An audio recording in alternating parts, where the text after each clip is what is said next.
នៅក្នុងមេរៀននេះខ្ញុំបាទនឹងលើកយកមកបង្ហាញអំពីរបៀបនៃការ confirm Facebook របស់លោកអ្នកបន្ទាប់ពីលោកអ្នកបានចុះឈ្មោះប្រើប្រាស់ Facebook រួចរាល់ហើយនៅពេលដែលលោកអ្នកប្រើចុះឈ្មោះរួចរាល់ហើយនោះ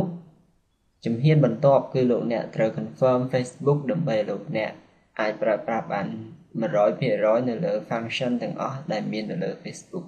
ដូច្នេះសូមលោកអ្នកចូលទៅកាន់ email របស់លោកអ្នកតែបានប្រើក្នុងការចុះឈ្មោះ Facebook ក្នុងករណីនេះខ្ញុំបានប្រើ email sale.kamsastra@gmail.com ដូច្នេះខ្ញុំនឹងចូលមក email នេះដល់ពេលដែលចូលក្នុង email នេះលោកអ្នកនឹងឃើញ email មួយដែលបានផ្ញើមកពី website Facebook គឺមាន subject ថា just one more step to get started on Facebook ដល់ពេលដែលលោកអ្នកឃើញ email នេះហើយសូមចុចទៅលើ email នេះនោះលោកអ្នកនឹងឃើញមាន link មួយដើម្បីឲ្យលោកអ្នកចុចក្នុងការ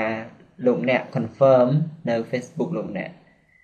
សូមលោកអ្នកចុចនៅលើ link នេះដើម្បី confirm ថាលោកអ្នកបាន sign up នៅលើ Facebook ដើម្បីប្រើប្រាស់ Facebook នេះដល់ពេលដែលចុច confirm រួចរាល់ហើយនោះលោកអ្នកនឹងអាចប្រើប្រាស់ Facebook បានដោយពេញលេញបានន័យថាគ្រប់ function ទាំងអស់របស់ Facebook គឺលោកអ្នកអាចប្រើប្រាស់បានហើយដូច្នេះមេរៀននេះសន្មតថាចប់ហើយខ្ញុំបាទសូម